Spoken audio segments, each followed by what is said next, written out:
Hey everyone, I just wanted to do a little bit of a Bible study here and read from Mathew chapter 13. So, this is the parable of the sower. That same day Jesus went out of the house and sat beside the sea, and great crowds gathered about him, so that he got into a boat and sat down, and the whole crowd stood on the beach, and he told them many things in parables, saying, A sower went out to sow, and as he sowed, some seeds fell along the path, and the birds came and devoured them. Other seeds fell on rocky ground, where they did not have much soil, and immediately they sprang up, since they had no depth of soil. But when the sun rose, they were scorched, and since they had no root, they withered away. Other seeds fell among the thorns, and the thorns grew up and choked them. Other seeds fell on good soil and produced grain, some 100-fold, some 60, some 30. He who has ears, let him hear. Now that's kind of explaining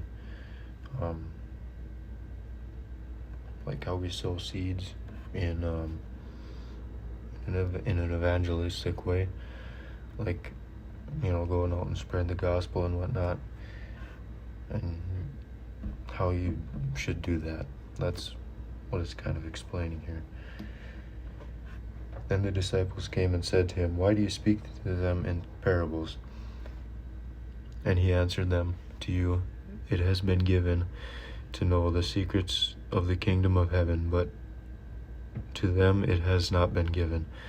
For to the one who has more will be given, and he will have an abundance, but from the one who has not, even what he has will be taken away. This is why I speak to them in parables, because seeing they do not see, and hearing they do not hear, nor do they understand. Indeed, in their case, the prophecy of Isaiah is fulfilled, that says, You will indeed hear, but never understand, and you will indeed see, but never perceive. For this people's heart has grown dull, and with their ears they can barely hear, and their eyes they have closed, lest they should see with their eyes, and hear with their ears, and understand with their hearts, and turn, and I would heal them. But blessed are your eyes, for they see, and your ears, for they hear. For truly I say to you, many prophets and righteous people longed to hear what you see, and did not see it, and to hear what you hear, and did not hear it. Now that's for people who are kind of blind to the gospel, and that's why he's speaking to them in parables, because if he talks to them in his way, then they wouldn't understand. So he's got to kind of dumb it down a little bit and talk to them in an earthly sense, kind of. Now this is where where Jesus explains the parable of the sower. Hear then the parable of the sower. When anyone hears the word of the kingdom and does not understand it, the evil one comes and snatches away what has been sown in his heart. This is what was sown along the path. For as for what was sown on rocky ground, this is the one who hears the word and immediately receives it with joy. Yet he has no root in himself, but endures for a while. And when tribulation or persecution arise on account of the word, immediately he falls away. And as for what was sown among the thorns, this is the one who hears the word, but cares of the world, and the deceitfulness of the riches choke the world, and it proves unfruitful. As for what was sown on good soil, this is the one who hears the word and understands it. He indeed bears fruit, and yields in one case 100-fold, in another 60, and in another 30. Now this is the parable of the weeds. He put another parable before them, saying, The kingdom of heaven may be compared to a man who sowed good seed in his field. But while his men were sleeping, his enemy came and sowed weeds among the wheat, and went away. So when the plants came up and bore the grain, then the weeds appeared also. And the servants of the master of the house came and said to him, Master, did you not sow good seeds in your field? How then does it have weeds? He then said to them, An enemy has done this. So the servants said to him, When an enemy has done this. So when the servant said to him, Then you do not want us to go and gather them? But he said, No, lest in gathering the weeds you root up the wheat. No, lest in gathering the weeds you root up the wheat along with them.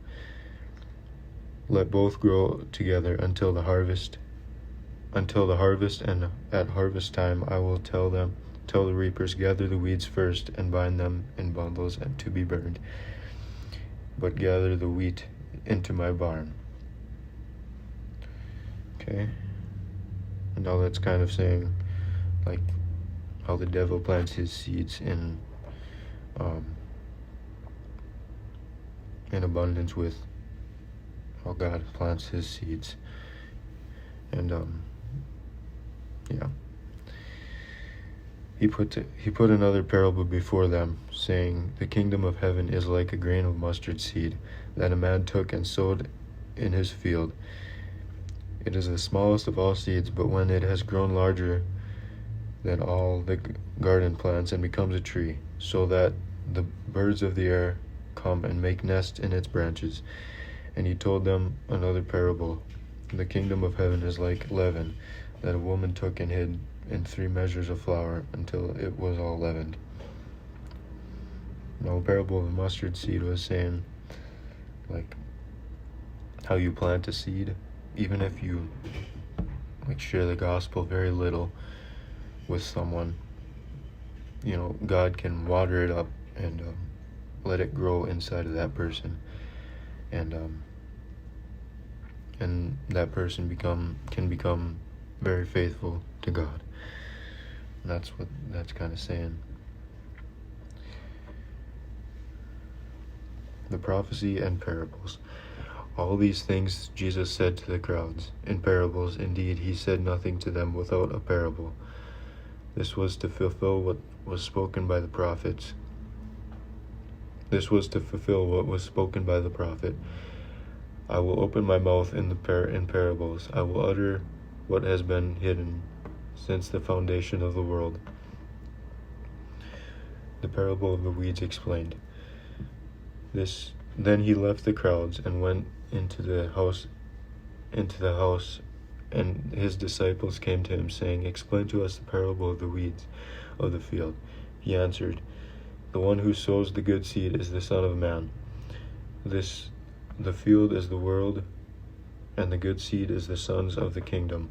The weeds are the son of the evil one, and the enemy who sowed them is the devil. The harvest is the end of the age, and the reapers are the angels. Just as the weeds are gathered and burned with fire, so will it be at the end of the age. The Son of Man will send his angels, and they will gather out of his kingdom all causes of sin and all lawbreakers, and throw them into fiery furnace. And in that place there will be weeping and gnashing of teeth. Then the righteous will shine like the sun in the kingdom of the Father. He who has ears, let him hear. This is the parable of the hidden treasure. The kingdom of heaven is like treasure in a hidden field, which a man found covered up. The kingdom of heaven is like treasure in a hidden field, which a man found covered up.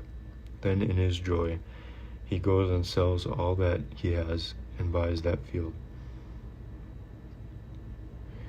Now this is the parable of the pearl of great value. Again, the kingdom of heaven is like a merchant in the search of fine pearls, who on finding one pearl of great value went and sold all that he had and bought it. And now this is talking about God sending his son and him paying our fine in death. The pearls are us, are his faithful servants, and Yeah. In the parable of the net. Again, the kingdom of heaven is like a net that was thrown into the sea and gathered fish of every kind. When it was full, men drew it ashore and sat down and sorted the good into the containers, but threw away the bad. So it will be at the end of the age. The angels will come out and separate the evil from the righteous and throw them into the fiery furnace. In that place there will be weeping and gnashing of teeth. So the new and old treasures. Have you understood all these things? They said to him, yes. And he said to them, therefore every scribe who has been trained for the kingdom of heaven is like a master of a house who brings out his treasure, what is new and old. When Jesus rejected at Nazareth. And when Jesus had finished these parables, he went away from there, and coming to his hometown, he taught them in their synagogue, so that they were astonished and said, where did this man get this wisdom and these mighty works? Is this not the carpenter's son? Is not his mother called Mary? And are not his brothers James and Joseph and Simon and Judas? And are not all his sisters with us? Where then did this man get all these things? And they took offense at him. But Jesus said to them, a prophet is not without honor except in his hometown and in his own household. And he did not do many mighty works there because of their unbelief. And that was Matthew 12, a bunch of parables, which are basically explaining how you should evangelize. With the parable of the sower, you should cultivate the soil first, explaining to them the 10 Commandments and how they're sinners, and then that's how they get godly grief, and then explain to them how Jesus died for us, suffered and died for us on the cross, and how God's grace can save us. And you really shouldn't read the Bible in a literal sense. You shouldn't take the Bible literally all the time, especially with these parables, because you should really read in between the lines. You have to read in between the lines to really get what these parables are saying, because after all, they're parables, and so I hope this Bible study kind of helped you a little bit, and hope you have a great rest of your day, and God bless.